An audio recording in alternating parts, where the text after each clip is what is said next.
ขอโอกาสค่ะ This question is from Yang, a young retreatant here at Wat Mapjan. He's 8 years old. Respected Venerable, I have a question to ask. If two countries are at war, one is the aggressor and the other is the defender. If the defender kills the aggressor and vice versa, which side accumulates heavier karma? My martial arts teacher told me that there will be war when I grow up. If I were to defend my country, I fear that killing the aggressor might lead me to hell. Venerable, please advise if there is a better choice. Before answering the question, we reflect that this is something that the war is something that hasn't arisen yet, and you are now 8 years old and thinking that in the future there may be a war breaking out. And you want to think about the issue beforehand, but maybe it doesn't arise. And so now is the time that you should be determined to practice the Dhamma, to be more established in the principles of the Dhamma, practicing dana, generosity, developing goodness. If you're a child, then you should be diligent in your studies, be a good child to your parents, be established in sila, have good moral conduct, don't burden your parents. If you have thoughts that are unskillful, worrying about harming others, you should develop metta meditation. You can have an intention to help others who are in hardships and difficulties or not well off. You have joy at others' goodness when they receive good things. And you can reflect that being born into this world, you won't meet or you will likely meet with people who have defilements of greed, anger, delusion, and who don't have sila because they have that delusion. Their people in this world aren't 100% good. And so when there's people like this and they meet with suffering, then you don't add to their suffering, because everyone wants to have happiness and doesn't want to have suffering. But this suffering arises from people's delusion and ignorance. If a war does truly break out, then the aggressors are likely to be doing it because of fear. They have a fear that they may have some dangers, and so they may attack first. But it's coming from these defilements of greed, anger, and delusion. These defilements lead them to make karma. And the country that is the defender, they don't have that intention to attack or to harm, but they need to protect their country. And so then they must fight. They may not want to harm the other country, but if they don't, then they'll receive harm. So the defenders, they need to establish their intentions well. They need to do so out of protecting their country, protecting the people there. They can think that they are protecting their loved ones, their families, the people of their country. And so if one really needs to fight in that way, then one should establish one's intentions well, look after one's mind well. If you're asking if you're defending and have to kill the others who are attacking, is that karma? Then yes, it is karma. But one has to, if one is in that position, one needs to establish then the intention that one is doing so for the benefit of the people in one's country. And so this type of action has both merit and demerit. In the text, there's a story of one of the Buddha's past lives when he was a king. And in that city, there was a yaka, a big demon as such, and maybe had a lot of strength, maybe 20 times more so than a human being. And it also ate humans constantly. And the Buddha, about the Bodhisattva, then had wisdom and was able to overcome this yaka, defeat it, because he had a lot of strength. And he had to do so because the yaka was harming a lot of human beings. And when the Buddha had caught, the Bodhisattva had caught the yaka, then the yaka asked the Buddha that you desire you to become a Buddha in the future. If you kill me now, then your lifespan then will be reduced to 80 years. But the Bodhisattva, out of necessity to protect the people, had to kill the yaka. And so if one really has a necessity like that, then one needs to establish one's intentions well to be meritorious and good.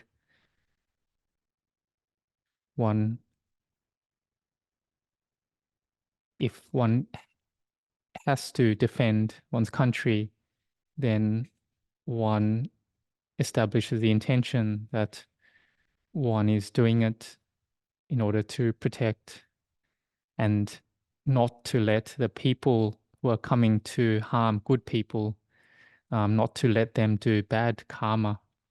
And so that's their intention. They don't want the bad people to do worse karma, which would cause them more suffering later. And so in that way, then the merit can protect one. And one should, if one has thoughts like this, one should develop metta meditation. May there be no wars, no harm, and no ill will and hostilities. Next question is from an anonymous physical retreatant. How do I practice non-self, letting go of me, mine, as a lay person? Letting go requires wisdom. If we let go temporarily, then coolness and peace arise temporarily. And this is something a layperson can do. So we need to have effort, be determined in it. Firstly, we have patient endurance. We have the patience to maintain sila. We have the patience in our meditation. We have patience to develop goodness. We have the effort to abandon all that is bad, all the unskillfulness, and we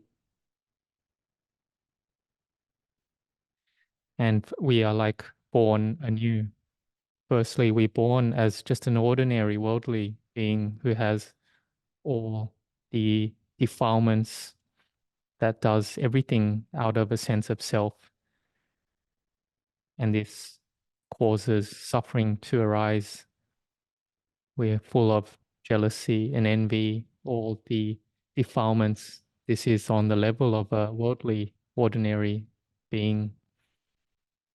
Then we listen to Dhamma, we learn Dhamma, and we start to struggle against the defilements. This is like we're born anew. We're born as a good person, one who has Sila, Dhamma, even though we have a me and mine, but it's a me and mine that we take to abandon the unskillful and to build merit. In the beginning, we can contemplate that there isn't, or it isn't a me, it isn't mine, even though this is coming from our memories and perceptions, but we can promote it to become wisdom, to arise bit by bit. We keep the 5 precepts on the observance days or on retreat sessions like this one, then you keep the 8 precepts. And so you're building goodness bit by bit. And then you can have dana as a normal habit. You keep sila regularly, and you can build goodness as something that is a part of your life. And this is a mind that is skillful and good. This is already on the level where the body is a human being, but the mind is like a deva. And then our mindfulness and samadhi starts to gather together. The path factors of sila, samadhi, panya start to gather together. And someone who has parami, spiritual development, may be able then to see into anatta, not self, seeing that everything is emptiness, seeing into the 3 characteristics of impermanence, unsatisfactoriness, and not self. Seeing this, then great rapture and fullness of mind arises, and this one can experience even as a lay person. But even if you don't see this, but you have the faith there, and you have the determination to practice and to learn the Dhamma, you're training in developing mindfulness and samadhi. You contemplate and teach yourself that life is uncertain, death is certain, life must end in death. Venerable Ajahn Chah taught that everything is important, but letting go is even more important. So as lay people, you have so many things that are important, and this causes a lot of agitation in the mind. But we should contemplate then that letting go is even more important. If you attach to goodness, then it becomes wrong. If you attach to unskillfulness and you don't let it go, then it is wrong again. If you have happiness and you attach to that happiness, then it becomes a cause for suffering to arise. So you need to have a lot of wisdom, and you keep training yourself like this, and you slowly will improve and get better. ขอโอกาสค่ะ Next is from an anonymous physical retreatant. When I meditate at night, after observing the breath for less than 5 minutes, I feel like dozing off. At this time, should one continue with meditation without quality, or just go to sleep and resume later when awake? You have to look at the time that you have, so that which obstructs the mind from becoming peaceful is the hindrances of drowsiness, sleepiness. And so some may, whenever they sit meditation, that's when they become drowsy and fall asleep. They are really taken up that sleepiness as a habit of theirs, and this is an obstacle to their practice. But for some, maybe through the whole day, they've had a lot of work on, or they've been practicing meditating all day, and the body is very tired and fatigued, and it needs rest. But for those who have good samadhi, they may be able to pass over that hindrance of drowsiness, sleepiness, and the samadhi arises. But there may be a lot of this sleepiness, drowsiness, more than one's strength is able to overcome. And so if one's very sleepy, then one can try to change posture. One can also try to wash one's face, try to make the mind brighter, and then can come back when the mind's brighter to sit meditation again. If one is still sleepy, then that may be enough for that session, and one can rest with mindfulness and not find happiness in their sleep. And then when one wakes up, one is determined to wake up early, and when it's conducive conditions there in the morning, and then train in one's mindfulness and samadhi, and then this will have benefit then like that. But if one at night is just sitting and then falling asleep as well, then this won't give results in one's practice. ขอโอกาสค่ะ Next question is from Hong Yulong, a physical retreatant here. During sitting meditation, my legs ache, feel numb, and become sore, making it hard to bear. During this continuous torture, my mind is filled with unbearable pain and suffering. How do I maintain mindfulness? So you need to be aware of the strength that you have, the strength of your mindfulness, samadhi, and wisdom. If the mind does have strength, then you may be able to go against these painful feelings somewhat. You can try to endure it, be patient with it, patient with the pain, forbear the soreness and the torture you feel, even to the point where maybe you break out in a sweat. If you have the inner strength, then you may be able to forbear and endure it like that. And then with this forbearance, you may be able to overcome these painful feelings altogether. It's something that maybe after a long time you can try once, try it out. But if you're not able to endure it, then you can change your posture, sit in a chair. In the beginning, when you're training the mind, starting to meditate, then you don't have much mindfulness and samadhi, so you should then change your posture instead. Some monks, they may practice and they're about to enter into samadhi, and then a mosquito bites them and it disturbs them, and then they can't enter the samadhi then. But then they are aware of this and they become determined that if the mosquito bites, just let it bite. And they would just endure it. They won't be interested in it at all. And then they try to enter into samadhi. And Venerable Ajahn Anan said he has his own experience of this, that the mosquito bit him and he had rapture come up in the mind. The mosquito would bite again, and then rapture would again arise in the mind. And after finishing this sitting meditation, he opened his eyes and he looked at his arm and couldn't see his arm because it was full of mosquitoes.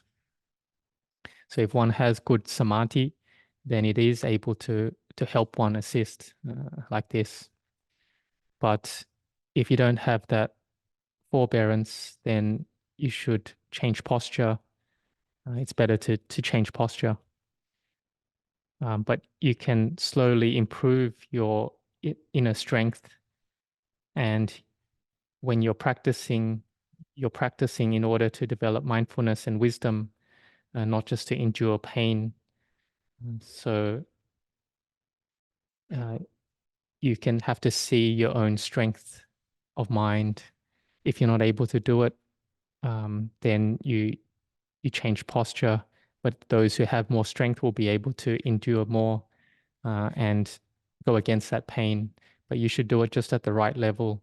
Otherwise, if it's beyond your strength, then you may get bored of the practice and then not want to practice at all. So then instead you should change your posture, sit in a chair or do walking meditation. And then when the blood is flown is better through the body, then you can go back to sitting again.